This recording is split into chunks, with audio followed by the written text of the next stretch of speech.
নবুয়তের শক্তি দেওয়ার কারণে, শক্তির কারণে ওই সময় বিষ কোনো কাজে লাগে নাই। কিন্তু নবীজির ইন্তেকালের সময় ঘনিয়ে গেল, 3 দিন বিষের ক্রিয়া চলতে লাগলো। নবীজি আম্মাজান আয়েশাকে ডেকে বলেন, আয়েশা রে, খাইবারের যুদ্ধের সময় ইহুদি মহিলা আমাকে দাওয়াত করে বিষ খাওয়াইছিল, সেই বিষ আজকে আমার শরীরে উদ্গরিত হচ্ছে।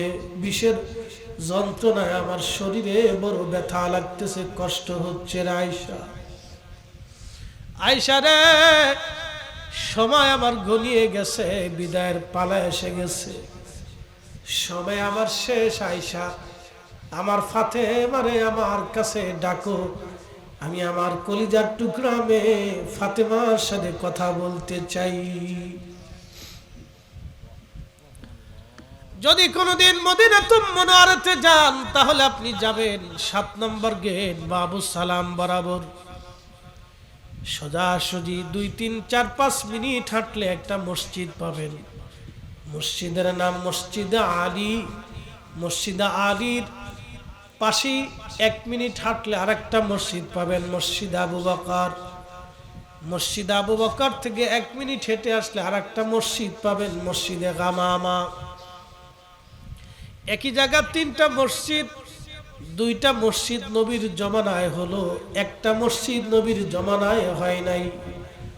একটা মসজিদের নাম মসজিদ আলী, এটা মসজিদ আলী না, এটা হলো হযরত ফাতেমা রাদিয়াল্লাহু তাআলা আনহার বাড়ি। পরবর্তী সময়ে মসজিদ বানায়া এই বাড়িটাকে সংরক্ষণ করে রাখা হয়েছে। আল্লাহর নবী বললেন, আয়েশা রে, আমার ফাতেমারে খবর দাও, আমার ফাতেমা যেন আমার কাছে আসে, আমার সময় ঘনিয়ে গেছে, বিদায়ের পালা এসে গেছে। খবর দেয়া হলো কলিজার টুকরা মেয়ে ফাতেমাকে। বাবার সংবাদ শুনিয়া ফাতেমা কাঁদতে কাঁদতে দৌড়ায় আসলেন। হুজরা শরীফের ভিতরে ঢুকে ফাতেমা বাবার বুকের মধ্যে মাথা ঠেকিয়ে দিয়ে কাঁদতেছিলেন। আব্বাজান, এতিম বানাইয়া যদি চলে যান, আমরা কার দেখে দুঃখ মিটাবো গো বাবা? কলিজার টুকরা মেয়েটা বাবার কোলের মধ্যে মাথা ঠেকায় কাঁদে। নবীজি ডাক দেয়, ফাতেমা রে, কান্না বন্ধ করে দাও। ফাতেমা, ও ফাতেমা, কান্না বন্ধ করো, তুমি কাঁদো না। ফাতেমা রে, তুমি জানো তোমার আব্বাজানকে আল্লাহ দুনিয়া সৃষ্টির সবচাইতে দামি বন্ধু হাবিবুল্লাহ বানাইছে। চিৎকার করে বলেন, ইয়া রাসূলুল্লাহ, তোমার ওই ইনাম শুনিলাম, এই চোখে দেখলাম না। তোমার ওই ইনাম শুনিলাম, এই চোখে দেখলাম না। এই সুর যদি শুনে থাকো, একবার দেখা দাও না। এই সুর যদি শুনে থাকো, একবার দেখা দাও না। হে রাসূল, তোমায় ভালোবাসি, অন্তরে শুধু, মুখে নয়, জান্নাতের আশায় নয়। হে রাসূল, জাহান্নাম কেউ ডরি না।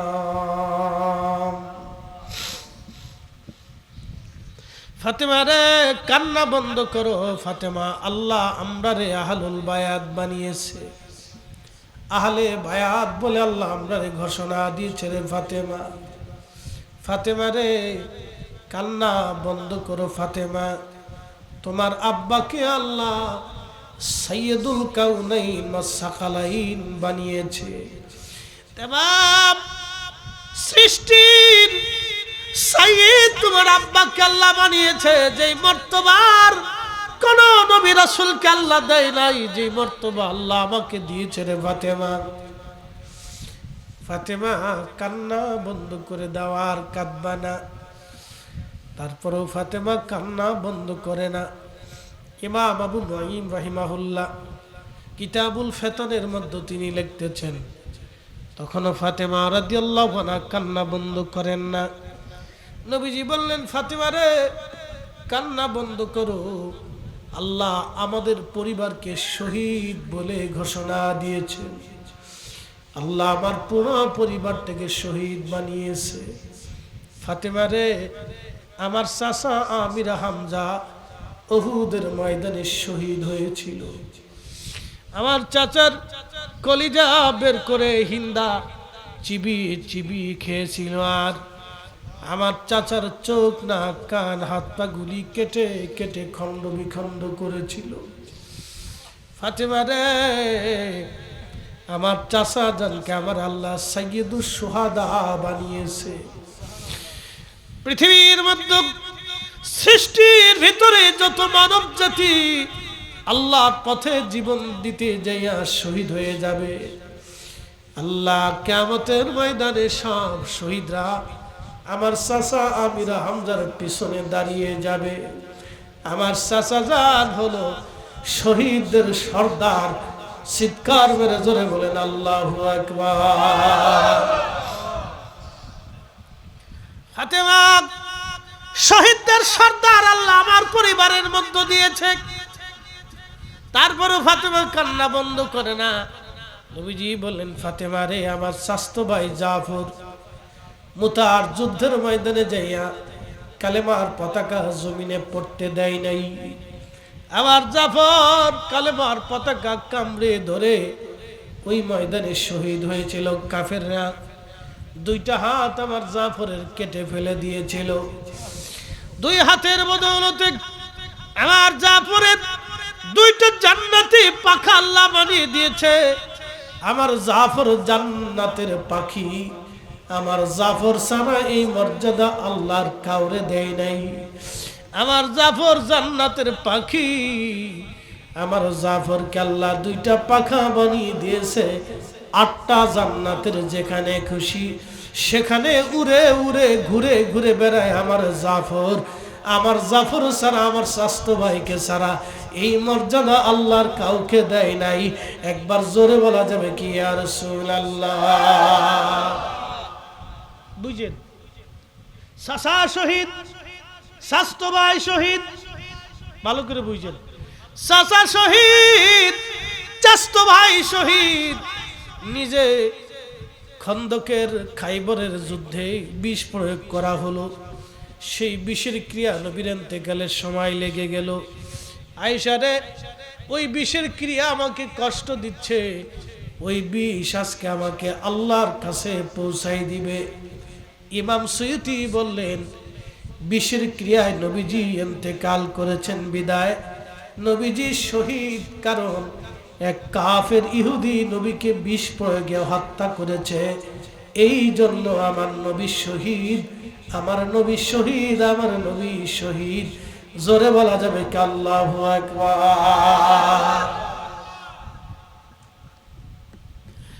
এই জন্য শহীদরা মরে না, বলা হায়া জিন্দা। আমাদের নবীও জিন্দা। কি কথা কয়? জোরে বলেন। যে বিশ্বাস করে না সে বেঈমান। আস্তে কোন কে? কোরআন শরীফ বুঝেননি, কোরআন মানেননি, আল্লাহর কালামে কোনো ভুল টুল আসেনি, তো কোরআন যেটা বলছে ওটাই ঠিক। কি কথা ঠিক আছে কিনা? কোরআনের বিপরীত কোন মোল্লার ফতোয়া মানবো সোজা, হিসাব একবারে সোজা বরাবর, ডাইরেক্ট, বাকি ঝুঁকি নেই। প্রিয় নবী ইন্তেকালের পূর্ব মুহূর্তে ফাতেমা কান্না বন্ধ করে না। ফাতেমা রে, কান্না বন্ধ করে দাও। ও ফাতেমা, আল্লাহ তোমারে বিয়ে দিয়েছে আলীর সাথে। আলী গরিব মানুষ, আলীর সাথে আমি তোমাকে বিয়ে দিয়েছিলাম। আলীর তো কিছুই ছিল না রে ফাতেমা। ঘর ঘরের ভিতরে বিছানাও ছিল না, কোনো আসবাবপত্র ছিল না আমার আলীর। একেবারে শূন্য ঘরে তোমাকে পাঠিয়েছিলাম ফাতেমা, তোমার বিয়েটা আমি দেই নাই। সৃষ্টির ভিতরে একজন এক মালিক আমার আল্লাহ, তোমার বিবাহের ব্যাপারে আল্লাহ ঘটকালি নিজে করছে। জোরে বলেন, চিৎকার মেরে বলেন আল্লাহু আকবার। মনে রাখেন, একজন ওনার বিয়েতে আল্লাহ নিজে ঘটকালি করেছে। বলে ঘটকালি কেমন? আল্লাহ নবী ডাক দিয়ে বলেন, ফাতেমা তোমার বিবাহের ব্যাপারে আল্লাহ নিজে পায়গাম দিয়েছে। জোরে জোরে জোরে। আমার ইচ্ছায় বিয়ে হয় নাই, এই বিয়েটা শুধুমাত্র আমার আল্লাহর ইচ্ছায় হয়েছে। এই বিবাহের বন্দোবস্ত ফাতেমারে আমি করিনি, আল্লাহ নিজে করেছে। ফাতেমা কান্না বন্ধ করো, তোমাদেরকে আল্লাহ এমন সম্মানিত করেছে, তোমাদের বিবাহটাও আল্লাহর ইচ্ছায় আল্লাহর পছন্দে হয়েছে। ফাতেমা রে, তোমার আলী স্বামী, তোমার স্বামী আলীকে আল্লাহ যুবকদের ভিতরে সর্বপ্রথম মুসলমান হিসেবে কবুল করেছে। আর কাবা শরীফে তোমার আলীর জন্ম কাবার ভিতরে হয়েছে। আরে ফাতেমা কান্না বন্ধ করে দাও। ফাতেমা শোনো, আল্লাহ তোমার স্বামী আলীকে দুনিয়ার ভিতর থেকে জান্নাতের সুসংবাদ দিয়েছে। ফাতেমা তখনও কান্না বন্ধ করে না। রে ফাতেমা কান্না বন্ধ করো, আল্লাহ তোমার এমন একটা মর্যাদা দিয়েছে রে ফাতেমা, সাইয়্যিদাতুন নিসাই আহলিল জান্নাহ। মা হাওয়া থেকে কিয়ামত পর্যন্ত যত নারী জাতি জান্নাতে যাবে রে ফাতেমা, সব নারীদের সর্দারিনী সাইয়্যিদিনী আমার আল্লাহ তোমারে বানাইছে। চিৎকার মেরে বলেন ইয়া রাসূলুল্লাহ। আহা, চিৎকার মেরে বলেন আল্লাহু আকবার। ফাতেমারে কান্না বন্ধ করো, তখনও ফাতেমার কান্না বন্ধ হয় না। ও ফাতেমা কান্না বন্ধ করো। ফাতেমা তোমারে আল্লাহ দুইটা কলিজার টুকরা সন্তান দিয়েছে। পৃথিবীতে বহু মাস, একবার জোরে বলা যাবে কি মারহাবা। ধীরে ধীরে চালাও ছুরি সীমার আমারি গলায়, জয়নাল আবেদিনের কান্দন শুনতে দাও আমায়, জয়নাল আবেদিনের কান্দন শুনতে দাও আমায়। ধীরে ধীরে চালাও ছুরি সীমার আমারি গলায়, জয়নাল আবেদিনের কান্দন শুনতে দাও আমায়, জয়নাল আবেদিনের কান্দন শুনতে দাও আমায়। আমার নানা নবী ছিল উম্মতের শাফি হলো, আমার নানা নবী হলো উম্মতের শাফায়াতকারী হলো। তরাইবেন নানাজি আমায় হাসর বেলায়, জয়নাল আবেদিনের কান্দন শুনতে দাও আমায়। ধীরে ধীরে চালাও ছুরি সীমার আমারি গলায়, জয়নাল আবেদিনের কান্দন শুনতে দাও আমায়। জয়নাল আবেদিনের কান্দন শুনতে দাও আমায়। ফাতেমারে তোমার দুইটা বেটাকে আল্লাহ শহীদ হিসেবে কবুল করে নিছেন। তোমার দুইটা বেটারে আল্লাহ যুবকদের জান্নাতের সর্দার বানাইছে। ফাতেমা কান্না বন্ধ করে দাও। তখনও ফাতেমা রাদিয়াল্লাহু আনহা কান্না বন্ধ করে নাই। বন্ধু, আল্লাহ ইমাম হাসান আর হুসাইনকে এতটাই মর্যাদা আল্লাহ দিয়েছেন, এত সম্মান আল্লাহ দিয়েছেন, যে সম্মান আল্লাহ কোন নবীর পরিবারের ভিতরেও আল্লাহ দেন নাই, যত সম্মান আল্লাহ আহলে বাইতে রাসূলকে দিয়েছেন। একবার জোরে বলা যাবে কি মারহাবা। কোন নবীর পরিবারকে আল্লাহ দেন নাই, কোন নবীর পরিবারে আল্লাহ এইভাবে মর্যাদা দেন নাই।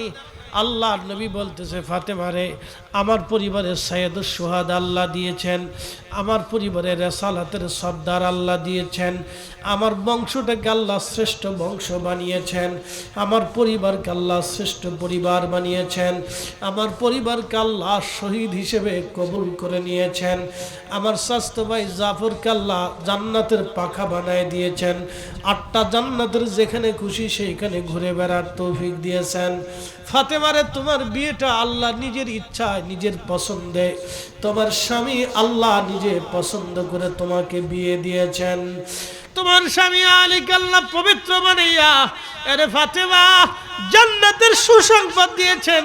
কাবা শরীফে তার জন্মগ্রহণ করিয়েছেন, ইসলামে যুবকদের মধ্যে প্রথম কালেমা পড়িয়েছেন, এবং কাবা শরীফে কেউ যখন মুসল্লি ছিল না, আমার আলী আমার মুসল্লি সেই দিন হয়েছেন। একবার আওয়াজ তুলে বলা যাবে কি মারহাবা।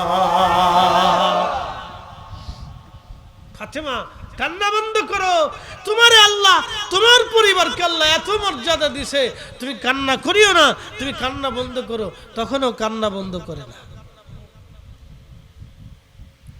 বলে ফরিদি সাহেব কান্না কেন বন্ধ করে না? হাকিকত আছে, রহস্য লুকানো আছে। দুইটা বেটা আল্লাহর দ্বীনের পথে শহীদ হয়েছে। শুধু কি তাই, সামনে আসতেছে শুধু ইমাম হুসাইন আর হাসান না। ইমাম হাসান শহীদ হয়ে যাবেন। বিষ প্রয়োগ করা হলো মদিনাতুল মুনাওয়ারায়। বিষের প্রকোপে সারা শরীর সবুজ বর্ণ হয়ে গেল।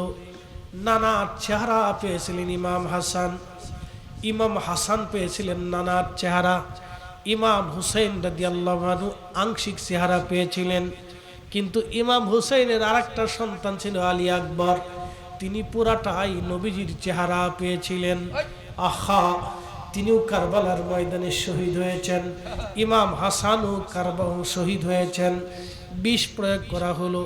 সুন্দর চমৎকার চেহারার অধিকারী ছিলেন ইমাম হাসান।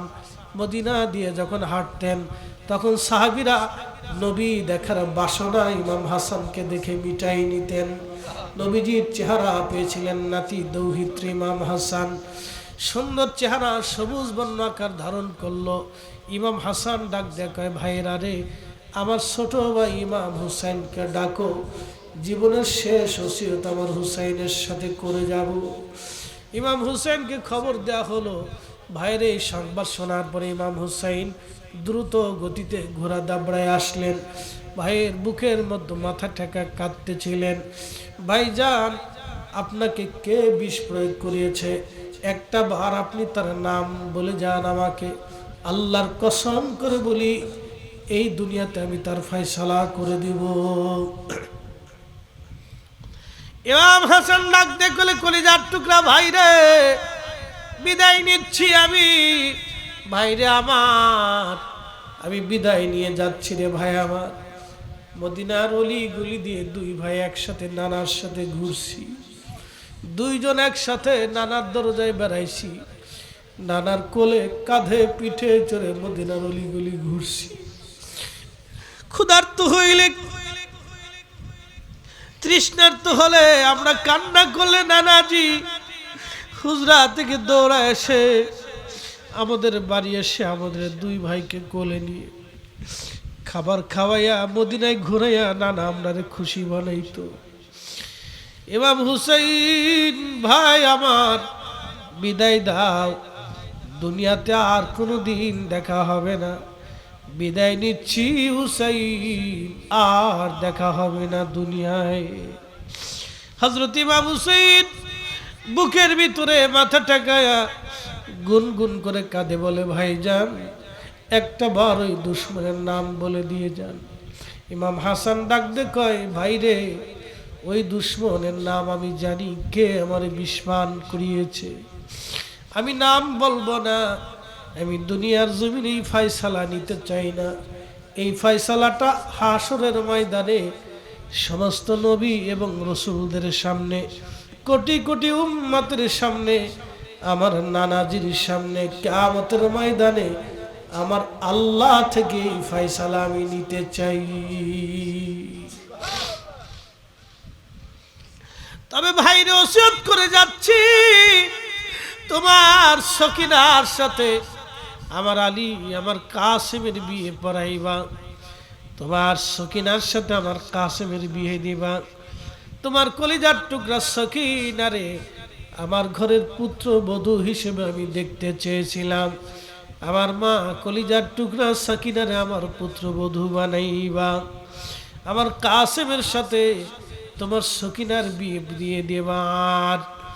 আবার শাহাদাতের পরে, ইন্তেকালের পরে আমার মন চায় আমার নানাজি রওজা মুবারকের পাশে আমি একটু ঘুমাইতে চাই।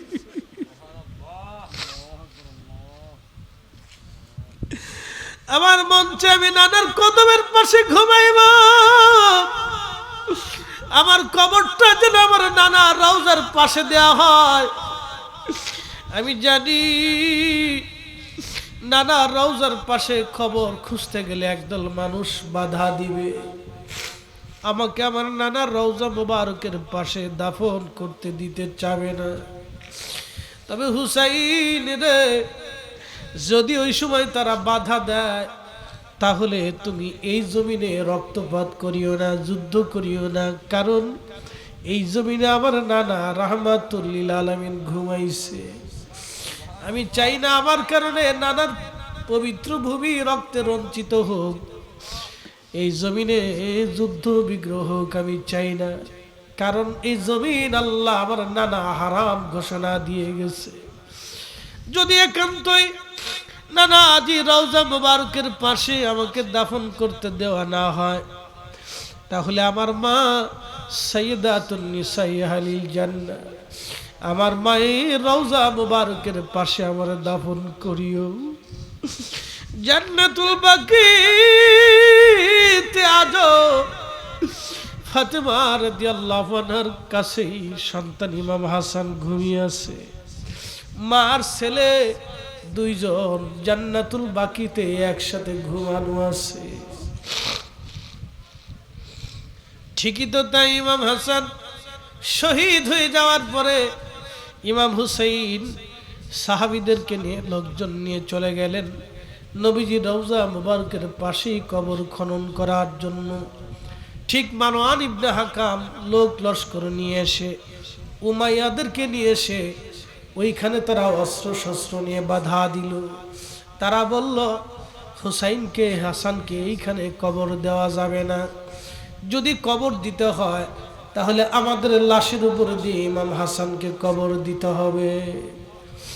ঠিক ওই সময় মারওয়ানের কথার জবাব দিতে যাই ইমাম হুসেন তলোয়ার টেনে বের করে, আমার নানার রওজা মুবারকের পাশে আমার ভাইয়ের কবর হবে, পৃথিবীর কোন বাপের বেটা আছে বাধা দিবে না, আমি হুসেন সহ্য করতে পারি না। তলোয়ার টেনে বের করলেন, হাজারে হাজারে সাহাবীরা তলোয়ার টেনে বের করলেন, যুদ্ধ বেঁধে যাবে। উমাইয়া আর মারওয়ান ইবনে হাকাম তলোয়ার টেনে বের করলো। এই দুশমনের রসুল, গুস্তাখের রসুল মারওয়ান ইবনে হাকাম তলোয়ার টেনে বের করলো, যুদ্ধ বেঁধে যাবে। হযরত আবু হুরায়রা রাদিয়াল্লাহু আনহু ইমাম হুসাইনের হাত চেপে ধরলেন, ওগো আওলাদ রাসূল, আপনার ভাইয়ের ওসিয়তটা আপনি স্মরণ করে নেন, কারণ নানা এইখানে ঘুমায়, নানার জমিনে রক্তপাত করতে আপনার বড় ভাই নিষেধ করেছেন। এই সময় যদি আপনি রক্তপাত করেন, নানার জমিন রক্তাক্ত হবে, আর নানার জমিন রক্তাক্ত হবে, বিশৃঙ্খলা হয়ে যাবে মদিনায়। আপনার ভাইয়ের ওসিয়ত স্মরণ করেন। আপনার ভাই আপনাকে মায়ের কবরের পাশে দাফন করতে বলেছিলেন। হযরত ইমাম হুসাইন তলোয়ার আবার খাপ বদ্ধ করে ফেললেন, যুদ্ধ বন্ধ করে দিলেন, যুদ্ধ হবে না, যেহেতু আমার ভাই ওসিয়ত করেছেন, ভাইয়ের ওসিয়তের বাহিরে আমি যাব না। মায়ের কবরের পাশে, রওজা মুবারকের পাশে, সাইয়্যিদাতুন নিসাই আহলিল জান্নাহ রওজা মুবারকের পাশে ইমাম হাসানকে দাফন করে দেয়া হলো। এখনো সেই মাকবারা, কবর মুবারক, রওজা মুবারক আছে। মা আর ছেলে দুইজন একই জান্নাতের বাগানে ঘুমিয়ে আছেন চিরদিনের জন্যে। আহা, হযরত ইমাম হুসাইন, সেই ইমাম হাসান জান্নাতের যুবকদের সর্দার, ইমাম হুসাইন ও জান্নাতের যুবকদের সর্দার। ফাতেমা রে, তোমার দুইটা বেটাকে আল্লাহ শহীদ এবং জান্নাতের যুবকদের সর্দার হিসেবে ঘোষণা করেছে। ফাতেমা শোনো গো, আর একটা সুসংবাদ হলো ফাতেমা, তোমার রক্ত, তোমার বংশ কিয়ামত পর্যন্ত আমার আল্লাহ জমিনে টিকায় রাখবে। চিৎকার মেরে জোরে বলেন আল্লাহু আকবার। হাত উঁচা করে বলেন আল্লাহু আকবার। নানা আরো জোরে বলেন আল্লাহু আকবার। কিয়ামত পর্যন্ত নবীর বংশ দুনিয়ার ভিতরে টিকে থাকবে। হাত নামান। আল্লাহ নবী ডাক ডাক, ফাতেমা তোমার রক্তধার অনুযায়ী এই জমিনে আমার আল্লাহ ইমাম মাহাদি দুনিয়াতে আনবে। ইমাম মাহাদি আনবে। সুবহানাল্লাহ বলা গেল না? ইমাম মাহাদির এই দুনিয়ার ভিতরে আমার আল্লাহ আনবে।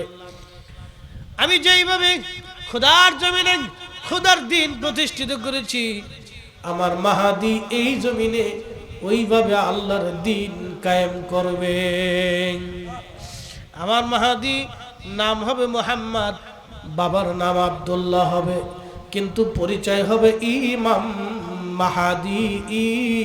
মাহাদি আলাইহিস সালাতু ওয়াস সালাম। নবীর বংশের শেষ সন্তান ইমাম মাহাদি, রসুল বংশের শেষ সন্তান ইমাম মাহাদি। নবী বংশের শেষ সন্তান ইমাম মাহাদি। কিয়ামত পর্যন্ত রসুল বংশকে আল্লাহ পবিত্র করে রাখবে।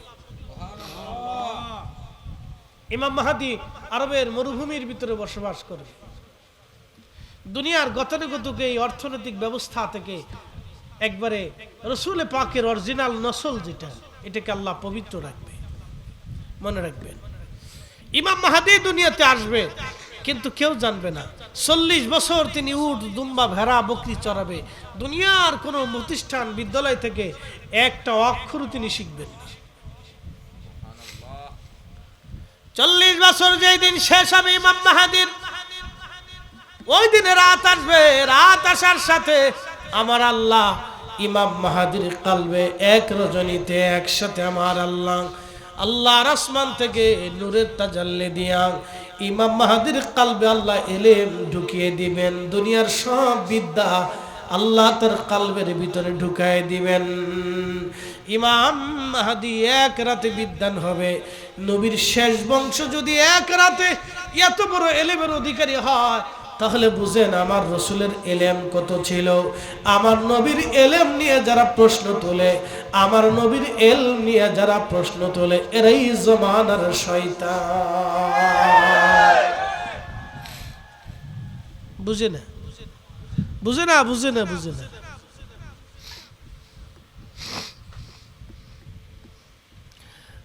মুসলমান মনোযোগ দেবেন। মাহাদি আলাইহিস সালাম তোমার বংশে আসবে। ফাতেমা কান্না বন্ধ করে দাও। হযরত ফাতেমা তখনও কান্না বন্ধ করে না। বাবার বুকের মধ্যে মাথা ঠেকে কাঁদতেছিলেন, বিরহ বেদনা নিয়ে কাঁদে। আব্বা গো, দুনিয়াতে আর আপনার দিদার আমি কোনোদিন পাবো না গো বাবা। হযরত ফাতেমা ছোটকাল থেকেই নবীজিকে তদারক করতেন, বাবারে বেশি ভালোবাসতেন।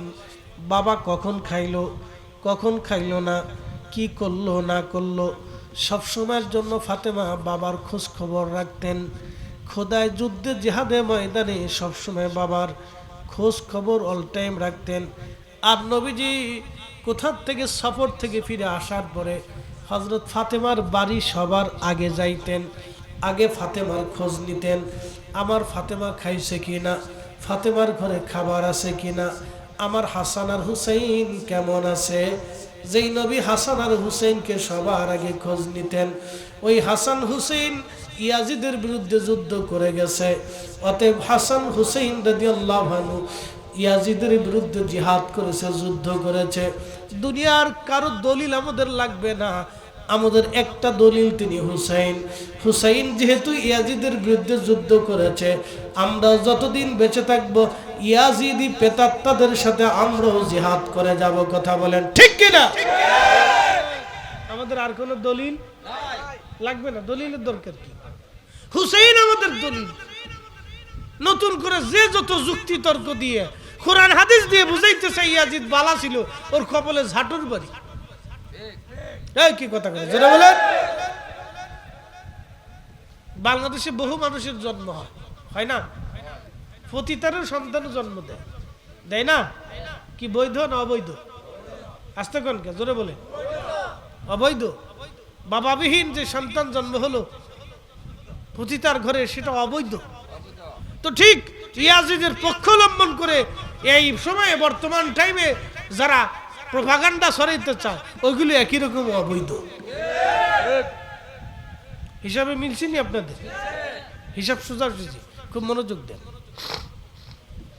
কষ্ট হচ্ছে আপনাদের? শাহাদায়ে কারবালা মাহফিলে কিছু সময় বসে থাকলে অসুবিধা নাই তো? তাহলে একসাথে বলি না ইয়া রাসূলুল্লাহ। বসেন, এটা গুরুত্বপূর্ণ। পৃথিবীতে বহু মাহফিল আপনি পাবেন, কিন্তু শাহাদায়ে কিরামের স্মরণে মাহফিল এত বেশি ইন্তজাম হয় না, শুধু মুহররম মাসগুলিতে অনুষ্ঠিত হয়। অতএব মাহফিল গুরুত্ব বহন করে আলাদা। বলে কেমন? আপনি যাকে ভালোবাসেন কিয়ামতের ময়দানে তার সাথে হাসর নাসর হবে। আমি বলি না, আল্লাহ রাসূল বলেছেন। এক সাহাবী এসে বললেন মা তাসা, কিয়ামত কবে হবে? প্রিয় নবী বললেন সাহাবী, কিয়ামত করতেছো, কিয়ামতের জন্য কি নামাজ রোজা জিকির ফিকির কি তা জোগাড় করছো? তোমার কিয়ামতের জন্য আছে কি? সাহাবী বললেন হুজুর, কিয়ামতের জন্য নামাজ নাই, রোজা নাই, হজ নাই, যাকাত নাই, ইবাদত নাই, তাহাজ্জুদ নাই, কিছুই জোগাড় করতে পারি নাই। তবে একটা জিনিস আমার কাছে আছে, আমি আল্লাহ এবং তার নবীকে ভালোবাসি। নবী বলেন সাহাবী, যদি ভালোবেসে থাকো শুনে যাও, কিয়ামতের ময়দানে আমার সাথেই তোমার হাসর নাসর হবে। আল্লাহু আকবার। সেদিন সাহাবী আনাস রাদিয়াল্লাহু আনহু বলতেছে, এই কথা শোনার পরে সারা মদিনা ঈদের আনন্দ লেগে গেল যে রাসূলকে ভালোবাসি, আমরা নবীর প্রতিবেশী, কিয়ামতের ময়দানেও আমরা রাসূলের প্রতিবেশী থাকব, বেহেশতের ভিতরেও আমরা রাসূলের প্রতিবেশী থাকব, কারণ আমরা নবীকে ভালোবাসি। যেহেতু ভালোবাসি, অতএব কিয়ামতের ময়দানে রাসূলের সাথে আমাদের হাসর নাসর হয়ে যাবে। মদিনাতে এইরকম ঈদের আনন্দ আর জীবনে কোনোদিন হয় নাই। হিজরত করার দিনে যেরকম আনন্দ হয়েছিল, আর এই দিন আমাদের ওইরকম আনন্দ হয়েছিল। এই দিনটাকে আমরা ঈদের দিন, খুশির দিন মনে করতাম। একসাথে বলবেন না মারহাবা?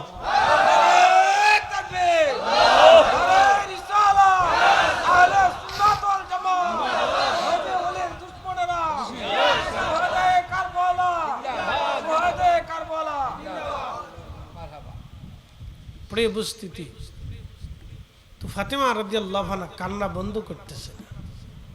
বাবার একটা বিরহ বেদনা আছে। নবীজি ডাক দিয়ে বলেন, ফাতেমা কান্না বন্ধ করো, তোমার জন্য একটা সুসংবাদ আছে। মারহাবা।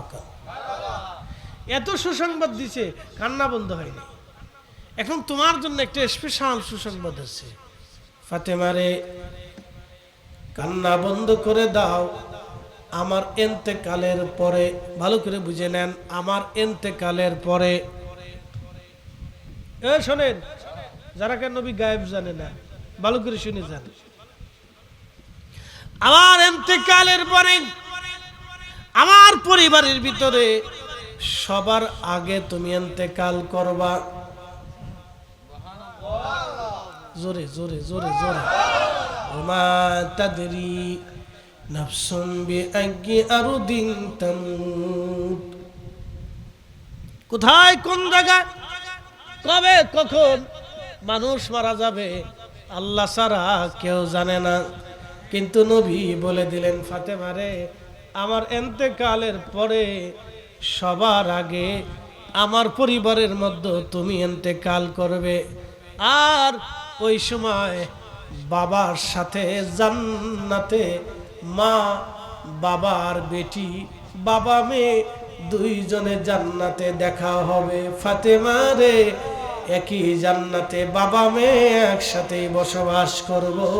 বেশি দেরি না, খুব তাড়াতাড়ি তুমি আমার সাথে বেহেশতে মিলিত হবে, একসাথে জান্নাতে দেখা হবে রে মা। কান্না বন্ধ করো, আর তুমি কাঁদবা না। ঠিক তখনই ফাতেমা মুস্কি মুস্কি হাসতে লাগলে। হ্যাঁ হ্যাঁ, জোরে বলেন।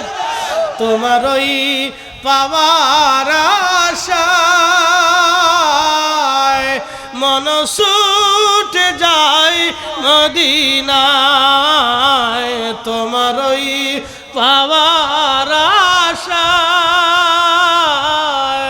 মন ছুটে যায় মদিনায়। এ আশিকে দিদার দাও না, আর দূরে থাকিও না। এ আশিকে দিদার দাও না, আর দূরে থাকিও না। হে রাসূল, তোমায় ভালোবাসি অন্তরে শুধু, মুখে নয়। জান্নাতের আশায় নয় হে রাসূল, জাহান্নাম কেউ ডরি না। ফাতেমা মুস্কি মুস্কি আসে। এর চেয়ে পরম সৌভাগ্য ফাতেমার জন্য আর দামি সংবাদ ছিল না। ফাতেমা মুস্কি মুস্কি আসে, তাহলে আর আমার বিরহ বেদনা নিয়ে কেঁদে লাভ নাই। কিছুদিন পরে আব্বার সাথে দেখা হবে জান্নাতে। মুস্কি মুস্কি এসে এসে ফাতেমা বের হয়। আম্মা জান আয়েশা ডাক দেখায়, ফাতেমা রে, কি জন্য তুমি হাসো? তুমি ঢুকার পরে তোমাকে কাঁদতে দেখলাম বাবার কাছে, এখন তুমি হাসো। বাবা যেন কি বলছে তোমাকে, তুমি হাসো। ফাতেমা রে, বলবা কি, নবী তোমাকে কি সংবাদ দিয়েছে? ফাতেমা বলে, আম্মা জান, আমার রসুল, আমার আব্বা জান আমাকে সুসংবাদ দিয়েছে। আমার পরিবারের ভিতরে, নবীর পরিবারের ভিতরে, বংশের ভিতরে আব্বাজান ইন্তেকালের পরেই আমি ইন্তেকাল করব। সবার আগে আমি আব্বাজানের সাথে জান্নাতে মিলিত হব। জান্নাতে আব্বাজানের পাশাপাশি আমি থাকব। আমার আব্বা আমাকে সুসংবাদ দিয়েছে আম্মাজান, সেই জন্য খুশির আতিশয্যে আমি কাঁদি। আমার আর কোনো দুঃখ নাই, আমার আর কোনো বিরহ বেদনা নাই। আমি খুশি এই জন্য সবার আগে আমি আব্বাজানের সাথে দেখা করব জান্নাতে, জান্নাতে, জান্নাতে। চিৎকার মেরে বলেন, ইয়া রাসূলুল্লাহ। নবীর ইলম নিয়ে যারা প্রশ্নোত্তরের বেয়াদব, যারা বলেন নবীর ইলম নিয়ে যারা প্রশ্নোত্তরের বেয়াদব, এরা বুঝে না। বুঝবে যখন সেই সময় আর কিছুই থাকবে না। দরবারে মুস্তাফার সাথে বেয়াদবি করে যারা কবরে যায়, তাদের জিন্দেগির আমল 4 পয়সাও কাজে লাগে না। একটা হাদিস বলে আলোচনা ইতির দিকে চলে যাবে। আল্লাহ রসুল মুস্তাদিক হাকিম লিসাহিহাইনি বলছে আহলে বাইত রসুলের মর্যাদা নিয়ে। নবী বললেন, আমার উম্মত রুকনি ইয়ামানে, কেউ যদি নামাজ আদায় করে, কাবা শরীফের রুকনি ইয়ামান আছে, কাবা শরীফের সাথে রুকনি ইয়ামান আছে। রুকনি ইয়ামানের ভিতরে কেউ যদি নামাজ পড়ে, মাকামে ইব্রাহিম আছে, কাবা শরীফের পাশে মাকামে কি ইব্রাহিম আছে, কেউ যদি মাকামে ইব্রাহিমে নামাজ আদায় করে এবং রোজা রাখে এবং ওই অবস্থায় সেজদা হালতে সুবহানা রব্বিয়াল আলা, সুবহানা রব্বিয়াল আলা বলতে বলতে মারা যায়, তারপরও সে বেহেশত যাবে না যদি ওহুয়া মুবগিদু লিআহলি বাইতিন নবী সাল্লাল্লাহু আলাইহি ওয়াসাল্লাম, নবীর আহলে বাইতের প্রতি তার অন্তরে বিদ্বেষ থাকে, তাহলে সে জান্নাতে যাবে না। মাকামে ইব্রাহিমে মরলেও জান্নাতে যাবে না, রুকনে ইয়ামানে সেজদা অবস্থায় মারা গেলেও বেহেশত যাবে না। শেষ। একসাথে বলেন কি? নবীর আহলে বাইতের প্রতি যদি বিদ্বেষ থাকে, রাসূলের আহলে বাইতের সাথে বিদ্বেষ রাখলে যদি মাকামে ইব্রাহিমে মরলেও বেহেশত না পা, তো রাসূলের সাথে বিদ্বেষ রাখা, নবীর ইজ্জতের চাদর ধরে টানাটানি কইরা, নবীর সম্মান খাটো কইরা, নবীর ইজ্জতকে ইজ্জত নিয়ে সিনেমিনি খাইলা কেউ যদি কবরে চলে যায়, তাহলে কোন জান্নাতে যাবে আমার একটু হিসাব বুঝাই দেন। আমার হিসাব বুঝার আর ওয়াজ লাগবে না, বুঝিয়ে হিসাব বুঝে নিন, কিন্তু হিসাব দামি। কপাল মন্দ হয়ে গেলে সে রসুলের ইজ্জতের বিরুদ্ধে চলে যায়, বলে হুজুর রসুলের শান এত বলেন কেন? শোনেন, বিশ্বাস করেন, আমি রসুলের শান ছোটকাল থেকে বলি। আমার ওয়াজের বয়স আজকে না, 2006, আজকে 26, কত বছর চলে? 2006 থেকে শুরু করছি, এখন 2026, কত বছর? 20 না 22 বছর? কোনটা? 20 বছর। আচ্ছা, 2006 সাল থেকে আমি ওয়াজ করি, যখন ফাজিলে পড়ি। 8 সালে কামিল শেষ করছি। ওয়াজের বয়স কিন্তু কম না।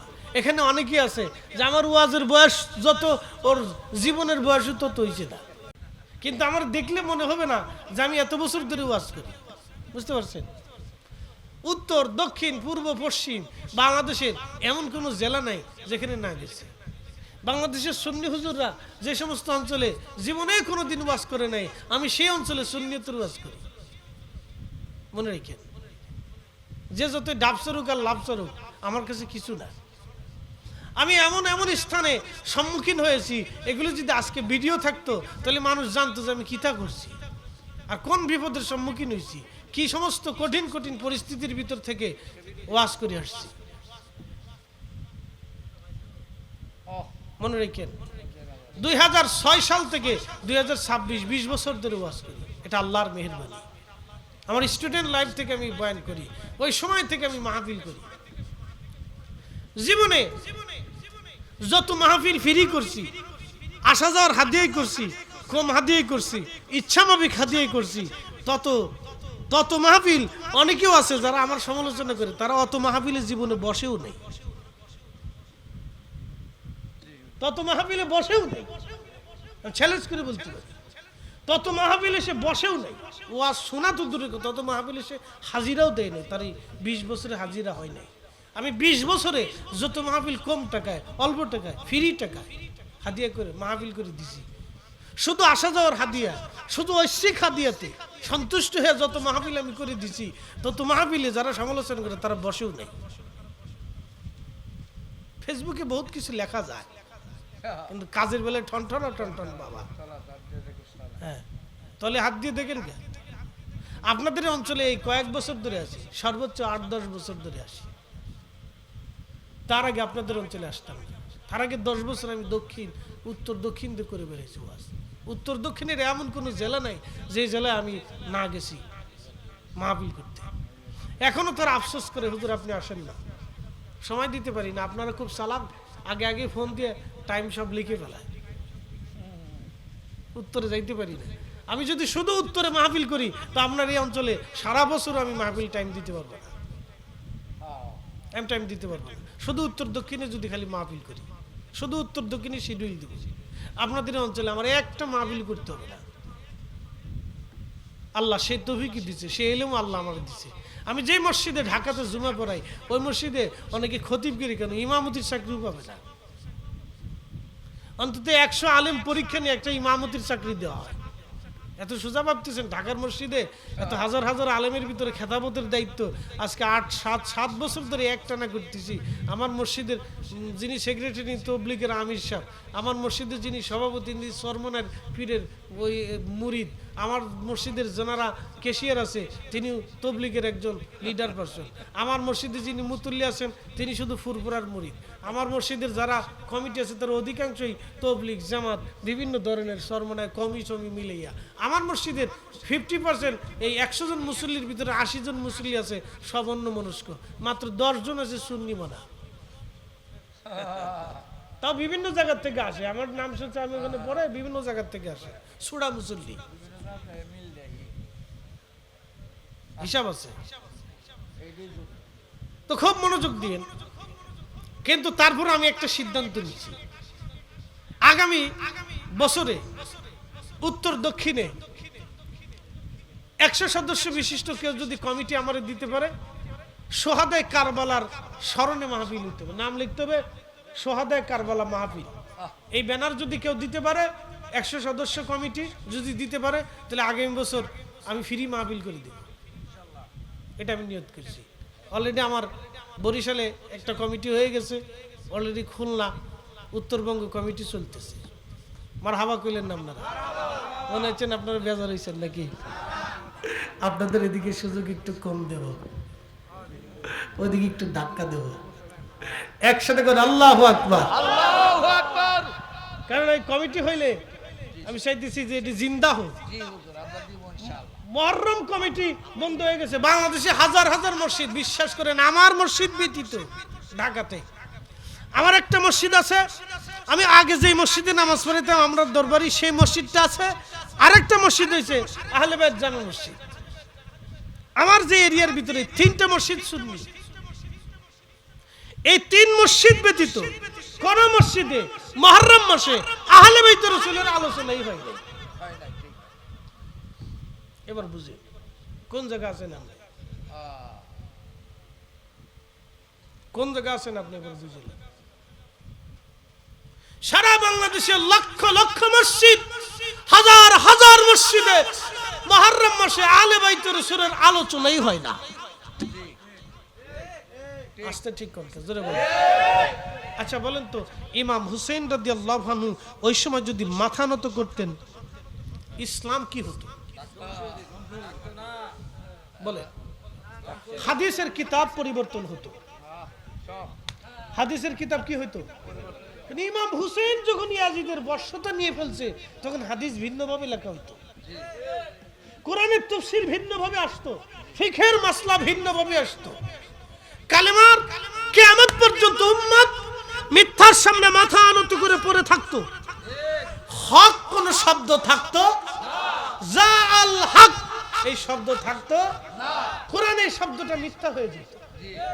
ইমাম হুসেইন কোরআনকে, দ্বীনকে, কালেমাকে, ইসলামকে, নবীর সুন্নাহকে, নবীর আদর্শকে জাগ্রত রাখতে যাইয়া শুধু নিজে শহীদ হন নাই, নিজে শহীদ হয়েছেন, সন্তান শহীদ হয়েছে, ভাতিজা শহীদ হয়েছে, পুরো পরিবার শহীদ হয়েছে, 6 মাসের ছোট বাচ্চা শহীদ হয়েছে। তারপরেও তিনি মাথা নত করেন নাই। তিনি যেহেতু ইয়াজিদের বর্ষতা নেন নাই, কিয়ামত পর্যন্ত হায়াত যদি আমাদের আসে, কিয়ামত পর্যন্ত যদি বেঁচে থাকি, তাহলে আমরা কিয়ামত পর্যন্ত ইয়াজিদের দোসরদেরকে আমরা মানতে পারবো না। হাত উঁচা করে বলেন ঠিক না বেঠিক? আল্লাহ আমাদেরকে বুঝার তৌফিক দিক, জোরে বলেন আমিন। আগামী বছর মাহফিল হবে নি? এই মাহফিলটা হবে নি? জোরে বলেন আল্লাহু আকবার। যদি পছন্দ না হয় টাকা দিয়েন না। এই মাহফিলে আপনি কাউকে টাকা দেন নাই, যারা এই মাহফিলে 1 টাকাও দিয়েছেন আল্লাহর কসম তিনি ইমাম হুসাইনের মহব্বতে টাকাটা দিয়েছেন। যদি মনে করেন, বিশ্বাস করেন যে ওনার রক্ত পবিত্র, যদি বিশ্বাস করেন যে উনি আল্লাহর পথে শহীদ হয়েছেন, যদি বিশ্বাস করেন ইসলামকে জিন্দা করতে যে উনি শহীদ হয়েছেন, যদি বিশ্বাস করেন রসুলের আদর্শকে জিন্দা রাখতে যে উনি শহীদ হয়েছেন, যদি বিশ্বাস করেন যে রসুলের ইজ্জতকে সমুন্নত রাখতে যে তিনি শহীদ হয়েছেন, তাহলে আপনার 1 টাকাও একটা সেকেন্ড এই মুহূর্তে নষ্ট হয় নাই। এই এক সেকেন্ডও কিয়ামতের ময়দানে কথা বলবে এবং আপনাকে আমাকে কিয়ামতের ময়দানে আহলে বাইত রাসূলের কদমের দিকে টেনে নিয়ে যাবে। আল্লাহ কবুল করুক, জোরে বলে না আমিন। মনে রেখে আমি একদিন মাহফিলে যাইতেছি গত বরাতের রাত্রে মাহফিলে যাচ্ছি কসুয়া মিরান শাহ তাতারি রহমতুল্লাহের গ্রামে মাহফিল, আল্লাহর ওলির গ্রামে মাহফিল। খুব মনোযোগ দেন, আল্লাহর ওলির গ্রামে মাহফিল। তো এই গ্রামে মাহফিল যাওয়ার সময় আমারে ওরা ট্রলারে নিতে আসছে। তো ট্রলারে ওঠার পরে বরাতের রাত আমি এই ট্রলারের ভিতরে অজু করলাম। অজু করার পরে ট্রলারের ভিতরেই মাগরিবের নামাজ পড়লাম, নফল নামাজ পড়লাম। নফল নামাজ পড়ার পরে অনেক দূর থেকে ঢাকার থেকে পরিশ্রম করে আমি গেছি। যাওয়ার পরে আমার খুব আনইজি ফিল লাগতেছিল। তো নামাজটা পড়ার পরে আমি একটু বিশ্রাম করার পরে এটা আমার তন্দ্রা এসে গেল, ঘুম আসলো। তো ঘুমের ভিতরে আমাকে একজন স্বপ্নে এসে বলতেছে, তুমি বেশি বেশি করে আল্লাহ রসুলের শান গাইতে থাকো। সুবহানাল্লাহ বলবেন না? সুবহানাল্লাহ।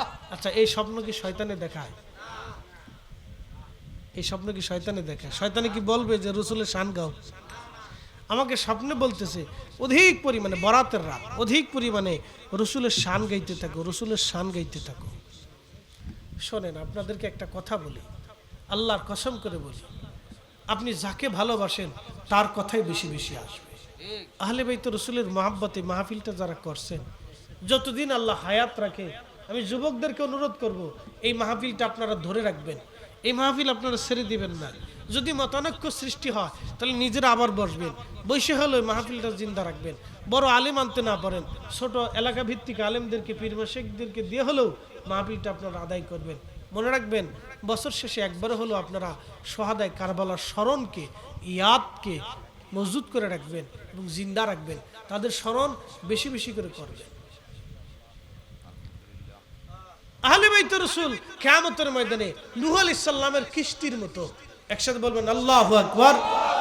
এই কিস্তিতে যারা আরোহণ করছে তারা নাজাত পেয়ে যাবে, জান্নাতে চলে যাবে।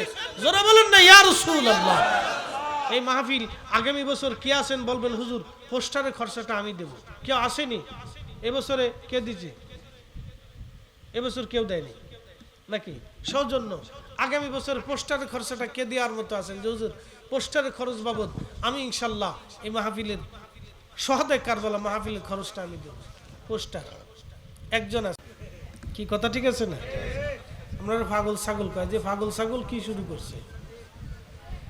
তো কার কি পছন্দ হোক না হোক সেটা আমাদের ফাংশন না, আমরা মালিকরে খুশি চাই। কথা ঠিক আছে কিনা? কার খুশি চাই?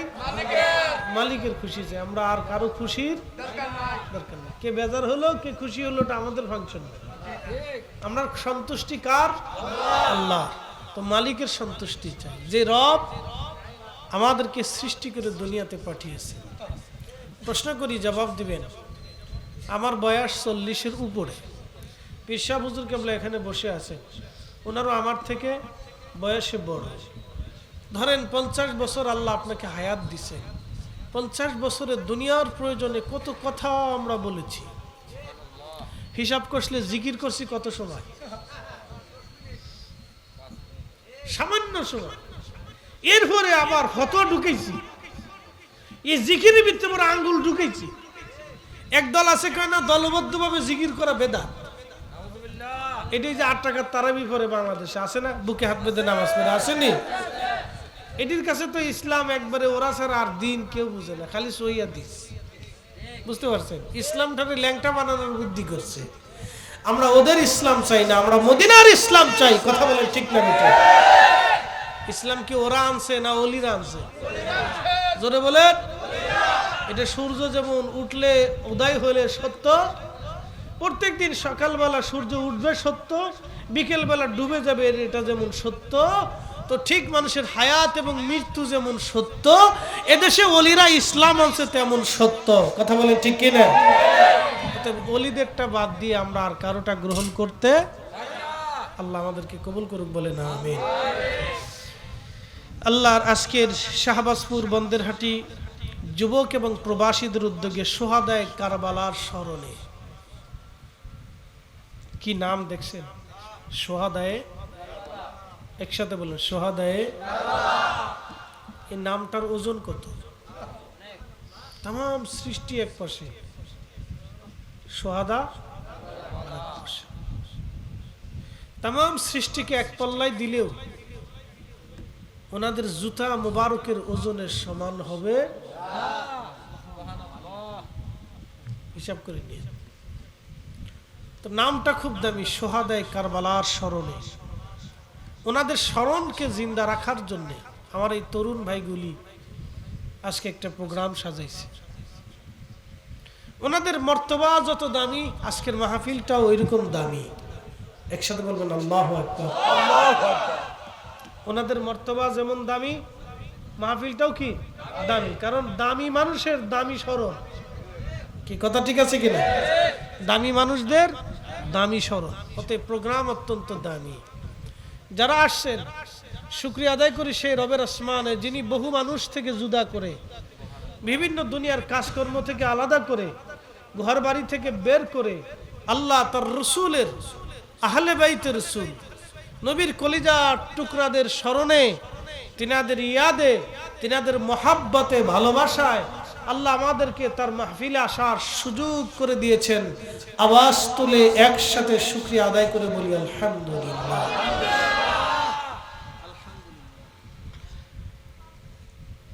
আজকের সম্মানিত সভাপতি পীর কামেল মুর্শিদে বরহক আওলাদ ওলি পীরজাদা হযরত মাওলানা শাহ সুফি নজিম আহমদ চৌধুরী সাহেব, দেওড়া চিশতিয়া দরবার শিবির পীর সাহেব কেবলা মাদ্দাজিল্লাহুল আলী, সম্মানিত সহ সভাপতি বিশিষ্ট মুরব্বী জনাব মোহাম্মদ আলী আকবর সর্দার সাহেব এবং জনাব মোহাম্মদ ফারুক সর্দার সাহেব সহ সকল সম্মানিত মুরব্বিন ইকরাম, আজকের আমার আগে যিনি অত্যন্ত চমৎকার করে তরিকতের উপরে তকরির করতেছিলেন, ওনার আলোচনাই ছিল তরিকতের উপরে, খুব গুরুত্বপূর্ণ আধ্যাত্মিক কিছু কথা বলতেছিলেন।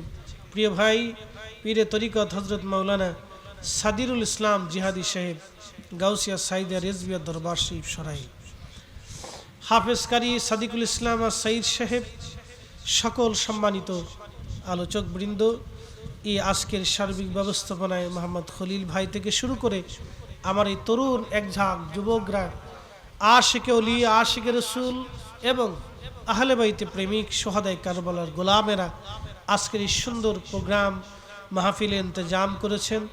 আমরা সেই রবের আসমানে আবার শুকরিয়া করি, যিনি আপনাকে এবং আমাকে বাছাই করে ১.৫ লক্ষ নবী আলাইহিমুসসালাম গণের উম্মত না বানিয়ে আল্লাহ শ্রেষ্ঠতম নবী, সর্বকালের সর্বশ্রেষ্ঠ মহামানব, ইমামুল মুরসালিন, রাহমাতুল লিল আলামিন, সৈয়দুল কাউনাইন ওয়াস সাকালাইন, আল্লাহর সৃষ্টির সেরা মেহবুব নবীর উম্মত অনুসারী হিসেবে আল্লাহ আপনাকে এবং আমাকে পছন্দ করেছেন। সেই জন্য মনিবের আসমানে আমরা একসাথে আবার শুকরিয়া আদায় করে বলি আলহামদুলিল্লাহ। প্রিয় উপস্থিতি, আমি মহাগ্রন্থ পবিত্র কোরআনুল কারীম থেকে একটি আয়াত উপস্থাপন করেছি, ওয়ালা তাকুলু, তোমরা বলিও না, ওয়ালা তাকুলু, তোমরা বলিও না, লিমান ইউকতালু ফি সাবিলিল্লাহি আমওয়াত, যারা আল্লাহর পথে মারা যায়, মৃত্যুবরণ করে, তোমরা তাদেরকে মৃত, মরা বলিও না। একসাথে বলা যাবে না আল্লাহু আকবার। মরা বলতে নিষেধ করছে কি? বুঝে নিন, ওয়ালা তাকুলু, তোমরা বলিও না, তোমরা জবান দিয়ে বলিও না, ওয়ালা তাকুলু, বইলো না, লিমান ইউকতালু, যারা নিহত হয়, জীবন দেয়, ফি সাবিলিল্লাহ, আল্লাহর রাস্তায়, আমওয়াত, মৃত, মরা বলিও না তোমরা, বাল আহইয়া, বরং তারা জিন্দা। একসাথে জোরে বলেন আল্লাহু আকবার। না হয় না, জোরে একসাথে বলেন, আরো জোরে, আরো জোরে, বুঝাইতেছি। আমাদের নবীজি শহীদ হয়েছিলেন। আশ্চর্য লাগতেছে না? না, নাউজুবিল্লাহ না, বুঝলেন? মাসলা শুনিলেন। আমাদের প্রিয় নবী শহীদ হয়েছে। একসাথে বলেন মারহাবা।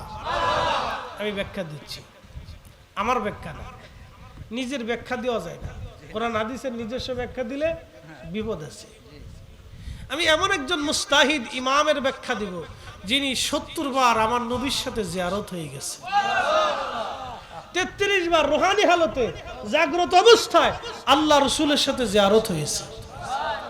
তিনি ইমাম আব্দুর রহমান আজ-জালালউদ্দিন আস-সুয়ুতি, যিনি 2 লক্ষ হাদিস এক জায়গায় বসে বলতে শুরু করতেন, 2 লক্ষ হাদিস শেষ না হওয়া পর্যন্ত উনি বলা থামতেন না, অথবা উনি ভুলতেন না, অথবা ওনার ইয়াদ ছাড়া হতো না। সূরা ইখলাস যেইভাবে সহজ, ওনার কাছে 2 লক্ষ হাদিস এরকম সহজ ছিল। তেনার কিতাবের নাম হচ্ছে আল হাবি লিল ফতোয়া, আল মুজাল্লাদুল আউয়ালে, আল মুজাল্লাদুস সানিতে আল আজিকিয়া বি হায়াতিল আনবিয়া এর সালাতের ভিতরে তিনি প্রমাণ দিতে যাইয়া দলিল উপস্থাপন করছেন কি নবীজিকে বিষ প্রয়োগ করা হয়েছিল খাইবারে। কোন জায়গা? মনে রেখেন এই কথা, কোন জায়গা? খাইবারে। আমি আলোচনা তুলে ধরতেছি, খুব মনোযোগের সাথে কথাগুলি শুনবেন। আল্লাহ রসুলকে বিষ প্রয়োগ করা হলো খাইবারের যুদ্ধের সময়।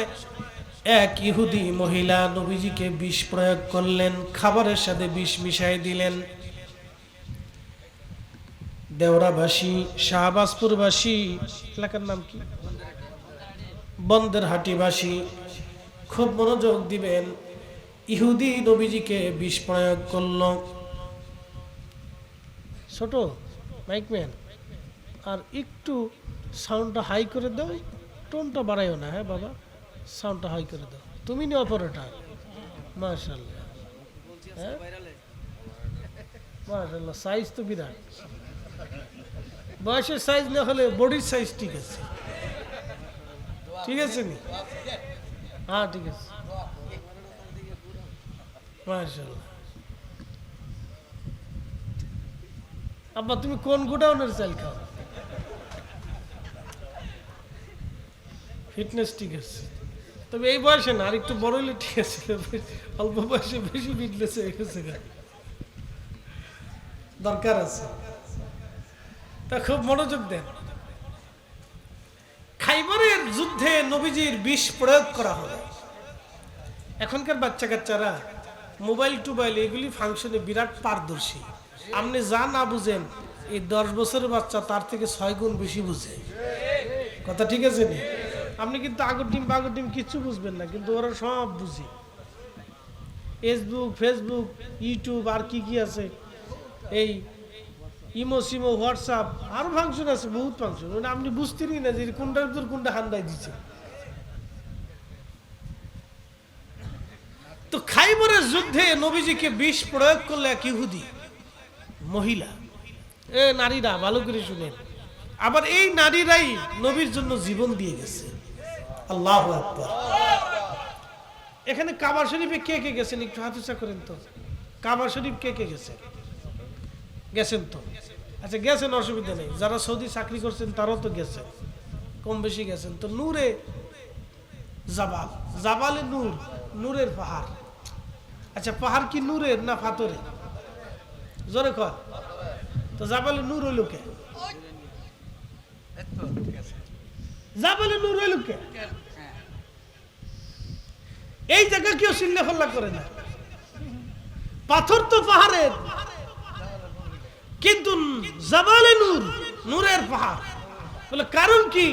ওই পাহাড়ে কোরআন নাজিল হয়েছিল প্রথম, এই জন্য পাহাড়ের নাম হলো জাবালে নূর। কারণ কোরআন নূর, কোরআন নূর। ওই নূরের পাহাড়ে নবী নূর বসেছিলেন, নূরের নবী। আইসে কোরআন, আসছে নূর, যেই নূরের কাছে আর এক নূর আসছে, এই জন্য পাহাড় নূর হয়ে গেছে। একসাথে কন্যা মারহাবা।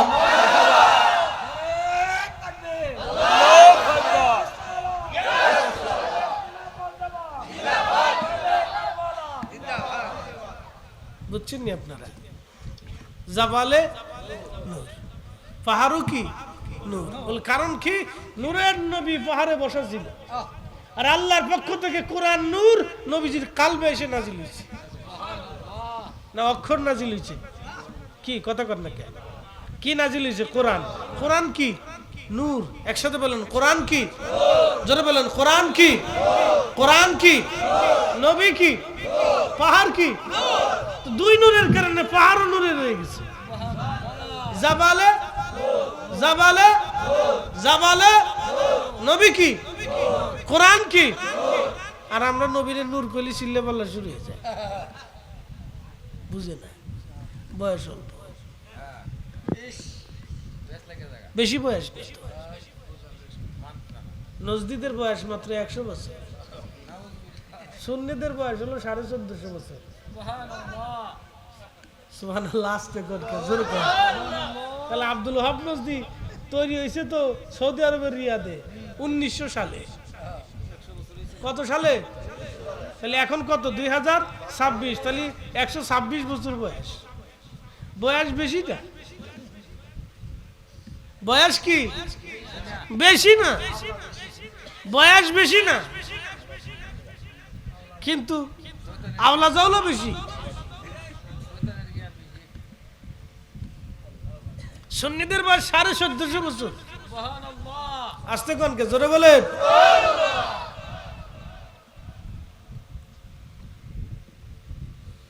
ওই মক্কার যিনি ইমাম ছিলেন 450 বছর আগের, মোল্লা আলী কারি মক্কি, মক্কার ইমাম ছিলেন, মদিনার ইমাম। উনি ইমামুল হারামাইন বলা হতো, দুই হারামের ইমাম ছিলেন তিনি। এত বড় মুহাদ্দিস ছিলেন যে উনার দস্তখত ছাড়া ওই জমানায় আরব আজমের ওই মক্কা মদিনার থেকে কেউ মুহাদ্দিসের খেতাব পেত না, ওনার কাছে দর্শ দিতে হইতো। 1 লক্ষ হাদিসের হাফেজ ছিল উনি। রসুল নূর মিলাদুন নবীর উপর কিতাব লিখে গেছেন, আল মাউরিদুর রাবি ফি মাউলিদিন নবী সাল্লাল্লাহু আলাইহি সাল্লাম। একসাথে বলবেন না মারহাবা? কত বছর আগে? 450 বছর আগে। আর আব্দুল ওহাব নজদির বয়স কত? 126।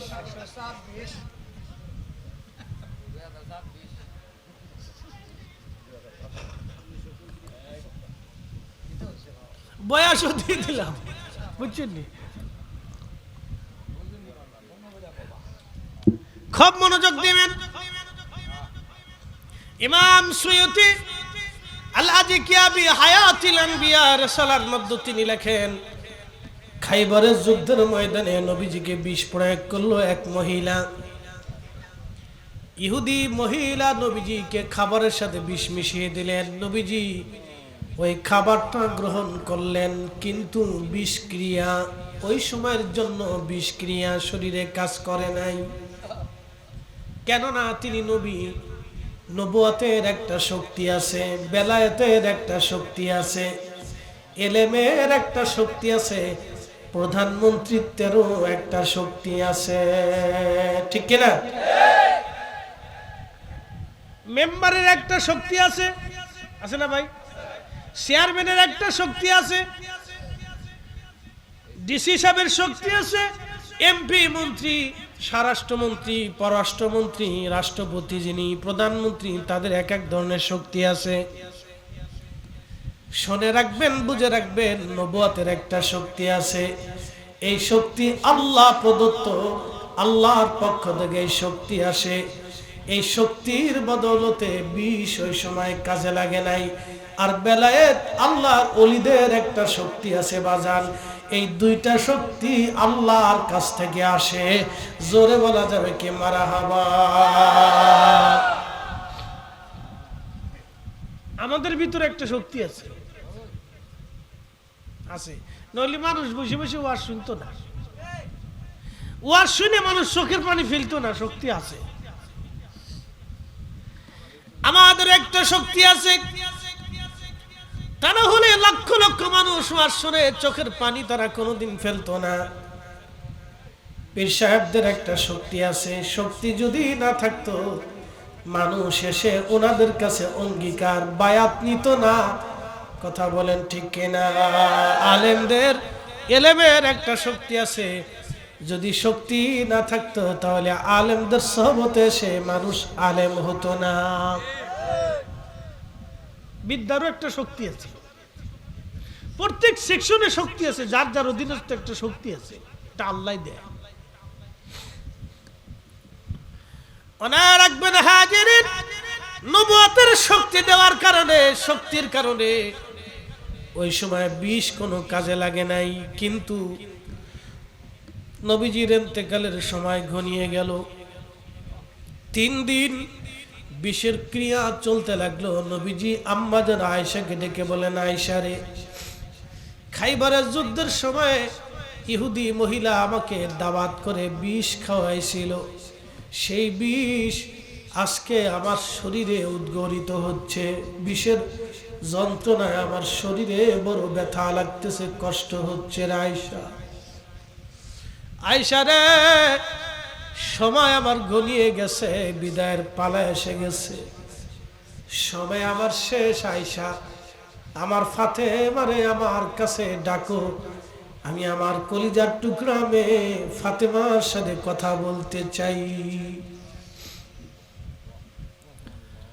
যদি কোনোদিন মদিনাতুল মুনাওয়ারাতে যান তাহলে আপনি যাবেন 7 নম্বর গেট বাবু সালাম বরাবর, সোজাসুজি 2, 3, 4, 5 মিনিট হাঁটলে একটা মসজিদ পাবেন। মসজিদের নাম মসজিদ আলী। মসজিদ আলীর পাশে 1 মিনিট হাঁটলে আরেকটা মসজিদ পাবেন, মসজিদ আবু বকর।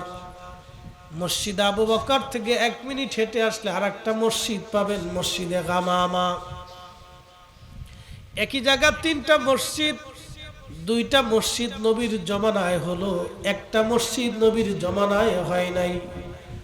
একটা মসজিদের নাম মসজিদ আলী, এটা মসজিদ আলী না, এটা হলো হযরত ফাতেমা রাদিয়াল্লাহু তাআলা আনহার বাড়ি। পরবর্তী সময়ে মসজিদ বানায়া এই বাড়িটাকে সংরক্ষণ করে রাখা হয়েছে।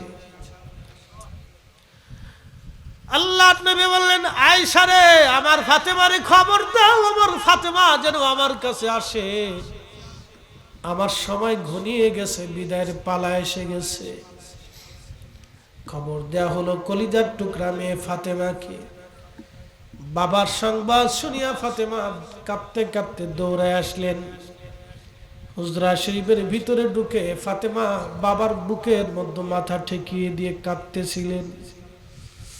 আব্বাজান, এতিম বানাইয়া যদি চলে যান, আমরা কার দেখে দুঃখ মিটাবো গো বাবা। কলিজার টুকরা মেয়েটা বাবার কোলের মধ্যে মাথা ঠেকায় কাঁদে। নবীজি ডাক দেয়, কয় ফাতেমা রে, কান্না বন্ধ করে দাও ফাতেমা, ও ফাতেমা, কান্না বন্ধ করো, তুমি কাঁদো না ফাতেমা রে। তুমি জানো তোমার আব্বাজানকে আল্লাহ দুনিয়া সৃষ্টির সবচাইতে দামি বন্ধু হাবিবুল্লাহ বানাইছে। চিৎকার মেরে বলেন, ইয়া রাসূলুল্লাহ, তোমার ওই ইনাম শুনিলাম, এই চোখে দেখলাম না, তোমার ওই ইনাম শুনিলাম, এই চোখে দেখলাম না, এই সুর যদি শুনে থাকো, একবার দেখা দাও না, এই সুর যদি শুনে থাকো, একবার দেখা দাও না। হে রাসূল, তোমায় ভালোবাসি, অন্তর শুধু মুখে নয়, জান্নাতের আশায় নয় হে রাসূল, জাহান্নাম কেউ ডরি না।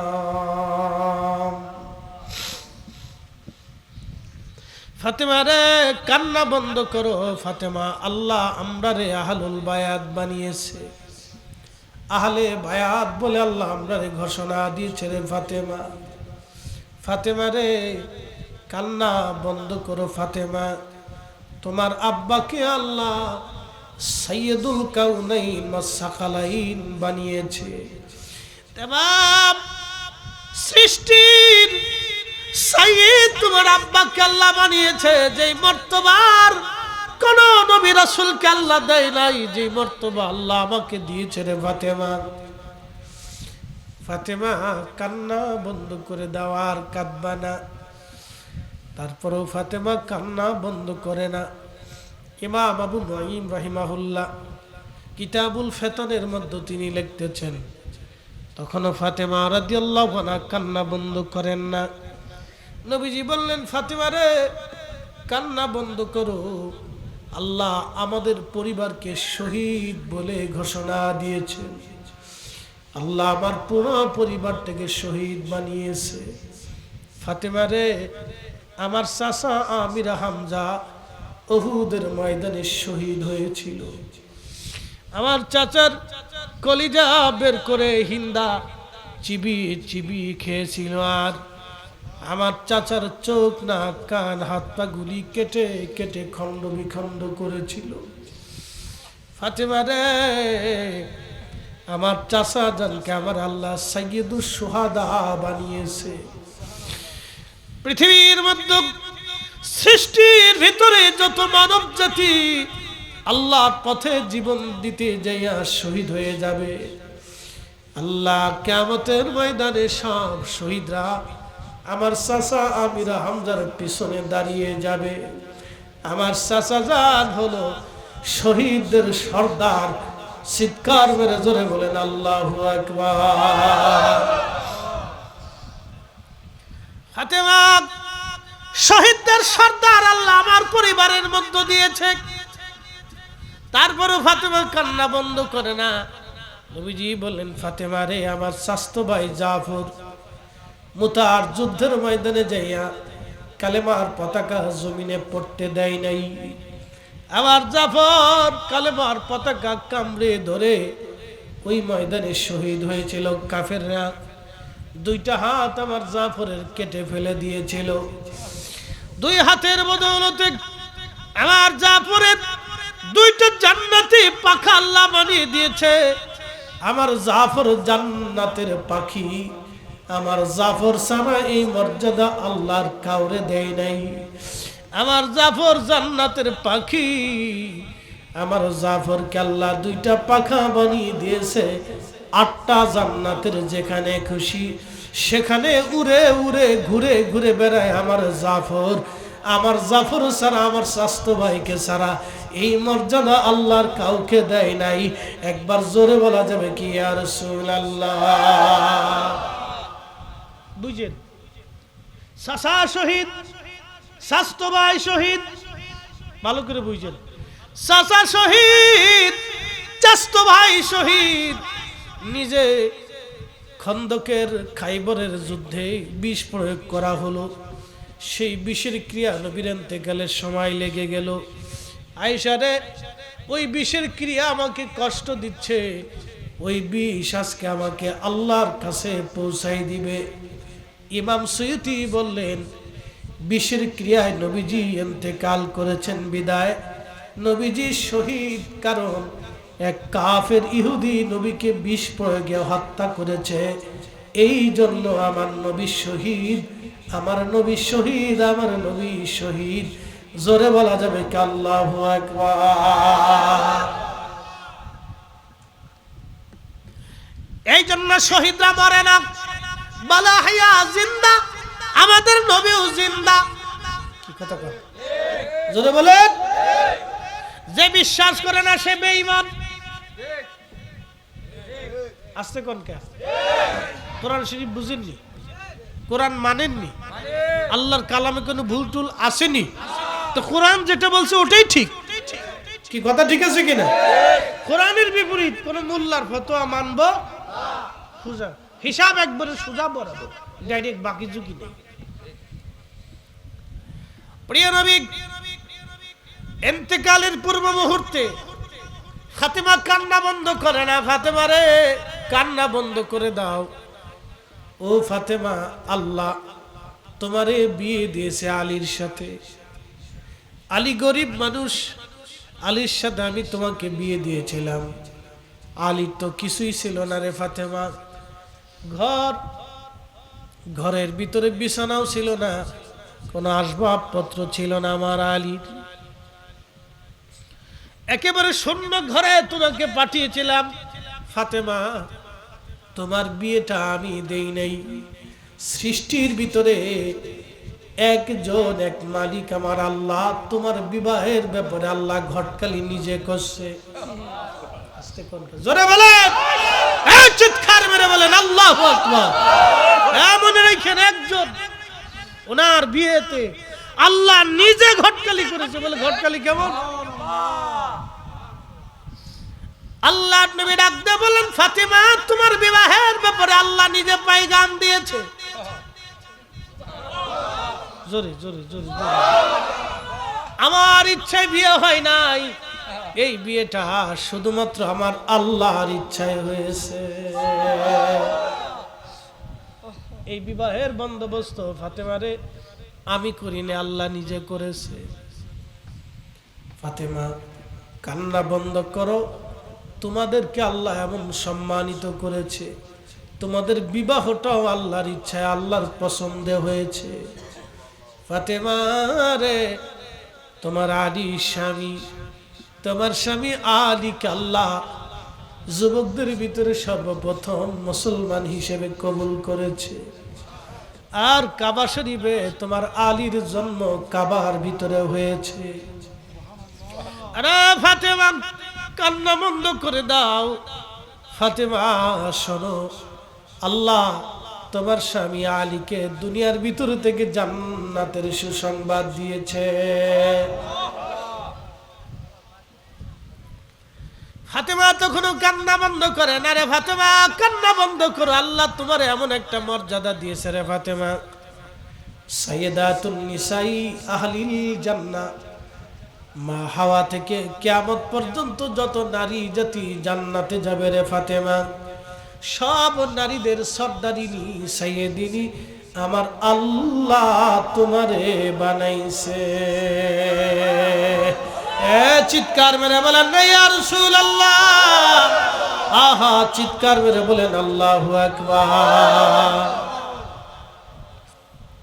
ফাতেমারে কান্না বন্ধ করো। তখনও ফাতেমার কান্না বন্ধ হয় না। ও ফাতেমা কান্না বন্ধ করো। ফাতেমা তোমারে আল্লাহ দুইটা কলিজার টুকরা সন্তান দিয়েছে। পৃথিবীতে বহু মাস